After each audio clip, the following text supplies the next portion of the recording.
Hey guys, so what I did for this video is survey the players in the Centurion Discord and Facebook groups just to gather their thoughts in terms of key strengths, key weaknesses of the deck, and much more. So really appreciate all of you who responded.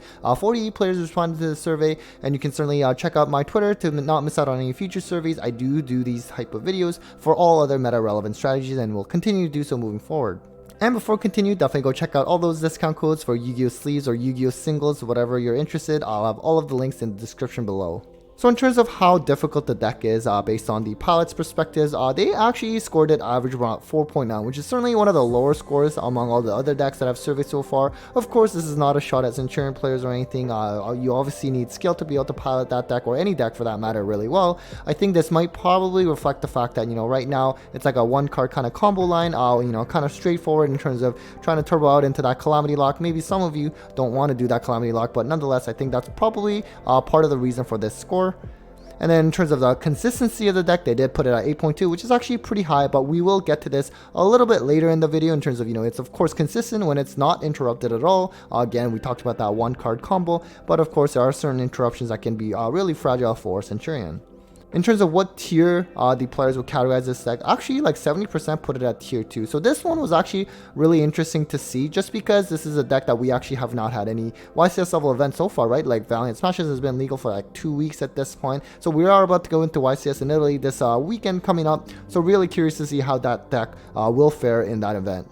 Now, in terms of, the key strengths of the deck, I try my best to summarize what the players mentioned, and basically the very most common response was the high amount of non-engine space it can play. A lot of players kind of compared to like Zodiac back in the days where, you have like a very compact actual archetype stuff, and then the rest you just fill it out with whatever hand traps or whatever. Now, of course, there are certain variations, like let's say super heavy engine package, or let's say the horror stuff, and that kind of eats up on the non-engine part, but at the same time, you can still fit multiple hand traps at least, even with those. Calamity Lock, of course, is a strength on its own. Like realistically, kind of just prevents your opponent from playing at all if you can get this out, which is kind of at this point like the main kind of gimmick for this deck. And then strong follow-up and recursiveness. Definitely my limited experience going against this deck at locals so far. Really, the Centurion monsters being like the spell trap zone, and the MF like providing follow-up and recursiveness as well. Really can be grindy, definitely. And then Jose just mentioned very consistent. This kind of comes in line with like the score that you saw just earlier in terms of 8.2. Can be really consistent, at least if not interrupted. So now in terms of the deck's ability to go first, they actually put it at around average 8.4. So I actually thought it might even be higher, just because Calamity, obviously, if you put it out, it's like incredibly strong, and you're probably almost always winning that game that you put it out. At the same time, I guess they are taking into account the fact that, the deck can be interrupted as well. So nonetheless, 8.4 is still a pretty strong score. Now, in terms of the deck's ability to go second, though, 5.5, really pretty low. And they definitely mentioned that in the comments as well, especially like the pure version, just having a really hard time going second, at least in engine.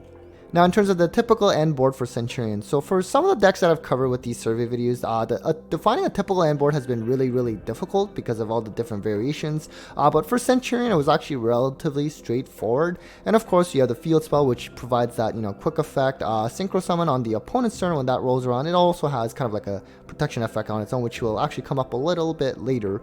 You have the Legatia, which provides like the draw, which is pretty much more so a bonus, and just being able to actually also has another bonus battle protection effect in terms of like 2000 attack or less monsters. And on top of that, just more so its primary reason is to like place that Centurion monster in the spell trap zone, but also just serving as that level 12 synchro target for Crimson Dragon. And you have, of course, whatever Centurion monster in the spell trap zone, and then also the MF in the graveyard can provide that follow-up recursiveness as well. But of course, the main game plan is to bring out that Crimson Dragon on the opponent's turn, as Chainlink 1 by the way, and also just bringing out that King Calamity, which essentially will probably force into game 2, and your opponent will just scoop. Now, of course, there's some other options as well on top of the typical end board. Like you have that Centurion Phalanx, which is like a trap that can provide a banish effect, but also in the graveyard, it can banish itself and revive that synchro monster, which, for example, Legatia. And so that can actually come up a little bit later in terms of the board breaker section, which we'll cover. They even have a counter trap as well as an Omni Negate, which is really strong. But from my understanding, it's not really a guaranteed thing that this will be in like the main deck, for example. So I'm very curious to see like if it tops the YCS this weekend, what in terms of the deck deck list, whether they main it, side it, or maybe not play it at all. Really curious to hear that. In terms of other Synchro 12 options, I think probably the next best one is like Cosmic Blazer Dragon, which basically seems to just negate anything, like, you know, whether it's like a summon or it's a card activating or even a battle. So definitely watch out for that when they're about to Synchro Summon. And you also have like Red Supernova Dragon, which you've probably seen so far in terms of like Bestial Resonator. That's kind of been like a popular rogue option, or maybe even better than rogue. And this card can basically just banish all the opponent's cards, and it actually kind of comes back all the time as well.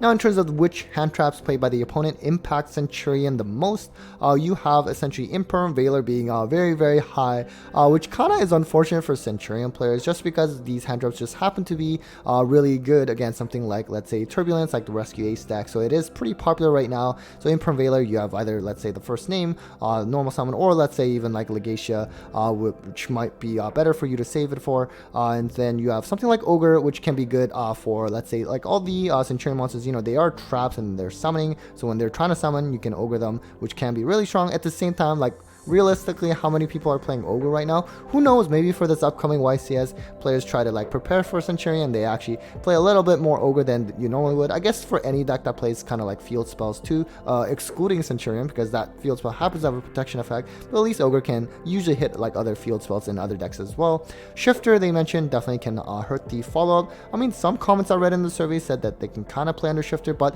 their field spell actually does require them to, you know, discard a card to the grave as cost, so you cannot do that under Shifter, which really sucks. Crow Bestials, like you have some of the Centurion monsters being placed in the end phase, but they are light or dark, so that can come up. Ash, I think they were saying it's not that great. And then you have something like Droll Nibiru, which really isn't good at all, although they did mention something like, let's say like if they play like the super heavy stuff, if they start with that, then maybe Droll can at least have some kind of impact there. And then like Nibiru, they were saying like the horror stuff can potentially play into Nibiru a little bit more as well.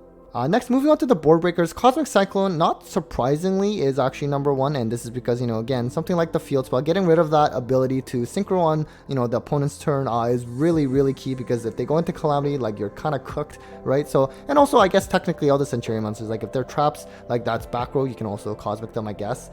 Super Poly is also nice, because Crimson Dragon, like, they're lights, like Legacia as well, so that's always nice to be able to just get rid of whatever it's trying to bring out, essentially, like, it needs that Synchro 12 on the field, for example. And in that similar vein, like Book of Moon, Book of Eclipse, essentially trying to prevent them from like synchro summoning, or it's like interrupting like Crimson Dragon in some way, like let's say also Droplet is there. But some of the other cards listed already, I think they were definitely saying they're much better options.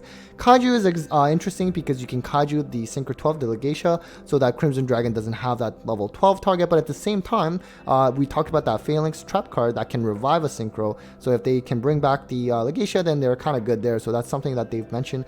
Evenly matched, I guess, like realistically, if you're getting Calamity, like why are you worrying about evenly, right? Lava Golem, I think they were saying they might not have enough monsters to Lava Golem. Feather Duster, Lightning Storm, like back row removal, again, that Centurion field spell, they do have a protection effect, and even all the Centurion like monsters in the trap, like they're trapped, so they can just summon themselves out anyways in that response.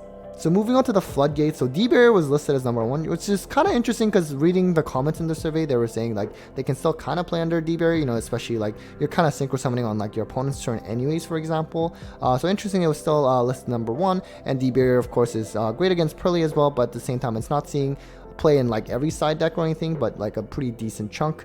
Rivalry Gozen was also listed as pretty good Floodgates as well, especially because, you know, a lot of them are different attributes, different types. I did mention though that a lot of them are light though, which can come up for Super Poly, which is where it matters in terms of them going into Calamity. Anti-spell summon limits, usually good against, you know, a lot of decks, realistically speaking. Royal Decree, I thought that was kind of funny. I mean, they are traps after all, the Centurion monsters. This almost makes me think whether like I should play Jinzo again in Branded. I probably won't, but just thought that was kind of funny. Dephase your macros, kind of just like you know, banishing kind of thing. Yeah, sure, I think that's also good against most decks. Ibly Grave, the Super Ancient Organism, these cards are not really seeing that much play right now, especially like even Necro Valley. Even though tier limits are around, I don't think I'm really seeing Necro Valley much anyways. And then you have some other Floodgates, like there can be only one, which is really not that useful.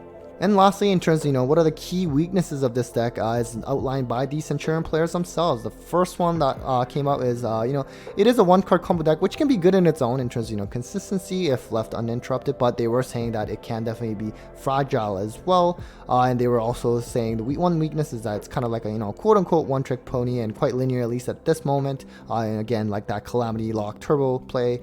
Having a tough time breaking boards going second, especially for pure builds. They were saying that a lot as well, and you saw that in that score 5.5 in terms of being able to go second. And also they mentioned, additional super heavy samurai or Horus package, like they have their benefits as well, right? But some of the other weaknesses to doing that is that it kind of increases their weakness to certain hand traps that they otherwise wouldn't have, for example, such as to Droll in the Nibiru. Anyways, guys, that was it for the breakdown of Centurion based on the survey responses. Again, a huge thanks to all of you who responded to the survey. I'll be doing Fire Kings next, most likely, just because that's the next new deck that we can cover, as it will be legal as of this Friday. So definitely a big thanks to all of you for watching. A huge thanks to my patrons for the continued support, and well, take care, guys.